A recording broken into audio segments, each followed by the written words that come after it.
Hey, what's happening, guys? Welcome back to the channel. This is going to be the start of a new playlist and series. I wanted to start making videos on some of the skills that these fighters possess that make them great, their techniques and tricks. So let's get into some of the things that Jon Jones does that makes him such a tough fighter to deal with.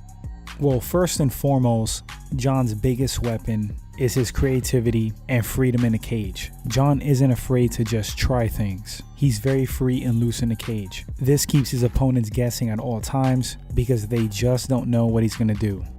One of Jon Jones' favorite techniques, however, is a standing spinning elbow off the cage. He likes to clinch up with opponents, put forward pressure on them, then quickly turn and land a spinning elbow.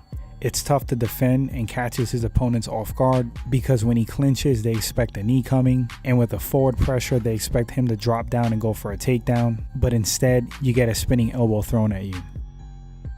Here's another thing with Jon Jones. He just doesn't let you get away with anything. When you try to attack him, he usually doesn't let you off the hook and makes you pay. An example of this is when an opponent throws a kick at him, whether it's a low kick or kick to the body. Jones is really good at catching kicks and throwing a counter punch or getting a takedown via trip or throw. If you try to go for a takedown on him and you leave your neck exposed, Jon immediately applies a choke. In Rashad's case, a standing guillotine. This is a common principle and tactic in fighting. Make your opponent pay whenever they do something.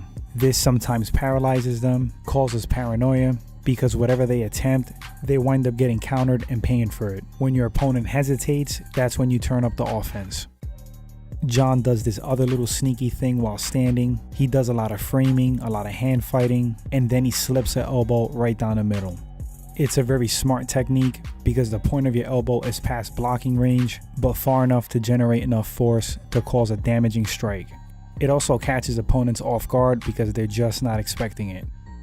A huge weapon for Jones is the fact that he's just so technically sound. He seems to do everything right and have perfect counters and defense. Take for example when he fought Chael Sonnen.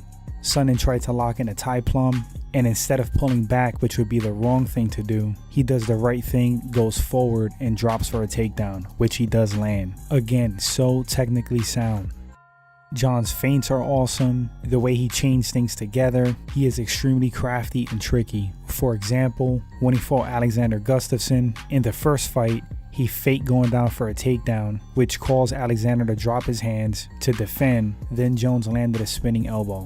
That's like a staple of martial arts, misdirection and tricking your opponent. How about the teep and oblique kicks by Jones? Again, misdirection and confusion. Damaging you is the byproduct of the move, but the main goal is to keep you on your toes, keep you guessing, annoy you and throw you off your game. You're going to be focused on the oblique kicks low and not getting your knees damaged, which opens up your head to strikes. This is seasoned and expert stuff. It's no wonder that Jon Jones may be the greatest fighter of all time and keeps him in the winning column. Anyway guys, I hope you enjoyed the video. I plan to do more of these in the future to break down some techniques of fighters. It's really interesting the subtle little things these guys do that gets them to win in a game of inches.